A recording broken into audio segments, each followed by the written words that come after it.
Tiggs asks, okay, let's talk special teams for a minute. Any kickers in camp this year? So, of course, Clemson has two scholarship kickers right now, and Robert Gunn, who is going into his second season, and the true freshman Nolan Hooser. Um, those two have kind of been going back and forth. It's been a battle for the starting kicking duties. We know what the kicking situation for Clemson was like last year, and how it just wasn't viable, and it cost you it in a lot of points last season, and that obviously needs to be different. So it's still a work in progress from everything that the coaching staff has said, and that's certainly not encouraging, but these guys do have talent. Robert Gunn was both of these guys were top 2 or 3 kickers in their class. Robert Gunn, I think, was the number 1 kicker in his class. And he just last season it didn't click for him, and he got caught up in the moment, and there were some confidence issues. And so, it's not always easy for a true freshman kicker to come in and just be lights out right away, even guys that were highly touted. And we've seen, there's past examples at Clemson specifically of kickers that came in that were just frankly not good to start and ended up being, all-time great kickers. Catman was like that when he was here. BT Potter was certainly like that when he first got to Clemson.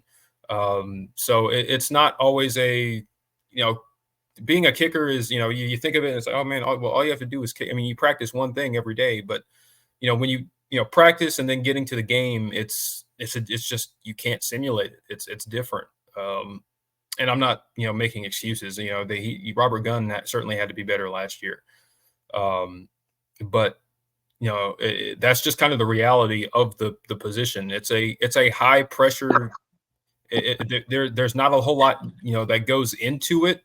Obviously not more than, say, being a quarterback or any of the other positions, but the pressure is pretty much every time you go out there is pretty huge, because the success is all on your leg and all on your composure in that moment. And when when you have these moments like the end of the Florida State game, obviously that wasn't Robert Gunn, that was Jonathan White's, but it's a different experience than just simulating it in practice. And so that's the thing that that Robert Gunn and Nolan Hooser are going to have to be able to. One of them is going to have to be able to figure that out and work through that. Did I? Oh, okay. Okay. I think Tiger Paw Craven just got home, so I'm gonna remove him and then. Hey, there we go. Welcome back. Hey, what's up, man? Good to see you. I haven't seen you in a minute. I know it's been a minute. I finally made it home. I'm back in my usual setup here, so all systems go here. Thank you for bearing with me, everybody. Jordan, thank you for holding it down. Really do appreciate it. Did a great job. Thank you. But yeah, so to kind of caveat on what you were saying about the kickers, I mean, like you said, not making excuses for them, but I mean, it is a tough job, man. Like getting out there and the game being on your leg in one moment, and if you step or slip or pull it, like it's all over, right? So I do get the pressure from that standpoint, but you would think at some point one of these highly recruited guys, these highly rated guys out of high school, one of them's got to hit, right? We thought it was going to be Robert Gunn a year ago. Clearly, the moment was too big for him. The pressure was too much, and you had to call in, a guy that wasn't a part of the team anymore, but comes in and becomes a okay leg for you just to kind of get you through the season. It wasn't an ideal situation, but it's what we had at the time. You would hope that Robert Gunn would take a step forward. You got Nathan Hooser there now, and you're hoping that those two guys are pushing each other, right? But at the end of the day, I'm still apprehensive when it comes to Clemson and their kicking situation right now, because what I didn't want to hear heading out of spring practice is kind of what I heard, right? whereas, both of them are, having their moments, but they're still inconsistent. Nobody's really pulled ahead. I didn't want to hear that nobody had pulled ahead, right? Yeah. Similar to kind of the center position for the offensive line heading out of spring. The one thing I didn't want to hear is what I heard exiting spring practice, right? Heading into summer workouts and all that kind of stuff was, oh, they're kind of back and forth. Nobody's really pulled away. I didn't want to hear that, right? I wanted to hear No. that a guy had really kind of pulled away a bit.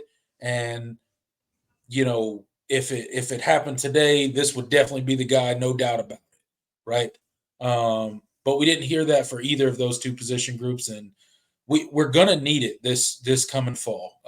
And you just got to hope that one of those guys figure it out this summer, right? And have a good fall camp, and the momentum takes them into the season, and they can really flip that switch. You mentioned a couple Clemson kickers in the past that didn't start off so great and ended up being legendary Clemson kickers. You mentioned Catanzaro, right? Like a big time leg for Clemson.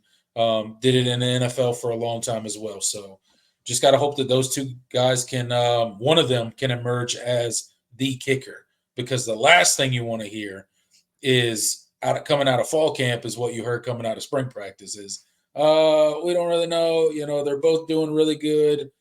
That's not good. If you hear they're both doing really good, that's not a good sign, in my opinion. Yeah. It's you want somebody to really take hold of that job.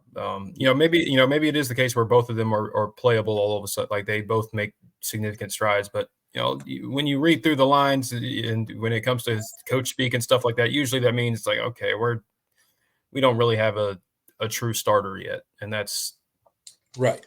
That's obviously a problem.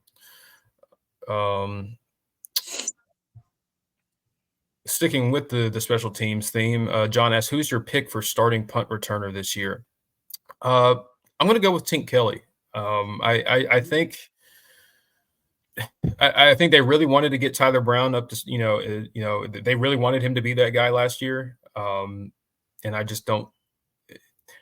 He offered a lot. Like when he gets the ball in his hands, he's electric. Like he can make plays. Like he had a couple. He had several really nice returns last year, but it's just the consistency, catching it, just too many muffs, and of course you had to you had to move to Hamp Green and just fair catch every punt, because it was better off like fair catching and not really flipping field position than having a back-breaking turnover. So I think Tink Kelly is a guy that they're really excited about, and and kind of what he could potentially do in special teams.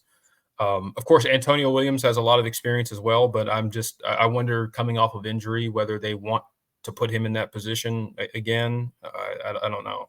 Maybe they do. But I'm gonna go with Tink Kelly, and that's probably not a name that you think of immediately, but just from what I saw, and what the coaching staff has said, and in spring game and throughout practice, they really like Tink Kelly a lot, and I think they want to get him involved in special teams in some way. So I think I'm going to go with him. Yeah, I mean, I think that's not something that came to my mind immediately, but I think it makes a lot of sense, and I would prefer to see that than to see Tyler Brown back there. Not that I don't think Tyler Brown's capable. I'm sure that he could develop into a really good punt returner that could be super dangerous. We all know what he can do with the ball in his hands. I mean, there's no doubt about that. But having one of your either starting wide receivers or key contributing wide receivers back there for punt return, I think is less than ideal. Just from an injury standpoint, and how much Clemson has struggled in recent seasons with injuries, particularly at the wide receiver position, I'd rather see a guy like Tink Kelly back there. Not that, if he gets hurt, it don't matter. I don't mean it in that way, but he's not, he's probably not going to be in the one or two deep of the wide receiver rotation, right? But he is a guy that has great ability with the ball in his hands. He can make plays. And so I think that would be a great fit for Clemson and the return game. Yeah, and I think the good thing is you have options there. I saw John mention Cole Turner. Yeah. We didn't see him a ton in special teams. Like obviously that's something that he has to be able to catch the ball consistently. First of Yeah. so that I'm He not was a saying he can't. We guy. don't know. We just haven't seen it. Yeah, he was a guy that kind of crossed my mind just because of his speed, right? Yeah, Like it just his ability to just move quickly. He kind of came to my mind, but then I don't know his ability to stand back there and secure that ball under pressure when defenders are running by you. It's a completely different ball game, man. Like that is not easy to do. To yeah. just focus on that ball when you got guys running full speed at you and they're waiting to just annihilate you as soon as you touch that ball. So Yeah, absolutely. Yeah, another guy, Jay Haynes. yeah, I yeah, think he's an option that you could put out there. I mean, absolutely. I think he's got really nice speed as well. One of the faster players on the team. So I'm gonna go with Tink Kelly just because they did. I get the vibe that they really want him involved in special teams in Yeah. the return game. So it may not end up being correct, but that's kind of my pick. I think that's where that's kind of the David, vibe I get. David Wood said, "What about Easy E?" Yeah, David Ajumame. Yeah, Yeah, I don't know. I mean, we haven't seen him. I don't know what his. I mean, that would be a good way to get him involved because yeah, I'm not sure how much of a contributor he'll be this year. I think he's a potential redshirt candidate for sure. yeah, Um, so like I don't know if they want. I feel like they don't want to burn his red shirt, and so yeah, I just maybe that happens for in the 3 or 4 allotted, however many games it is that you get to play in where you don't burn your red shirt. Maybe yeah. he gets involved in special teams there, especially if. But I don't expect him to be the primary returner because I think they'd want to preserve his eligibility.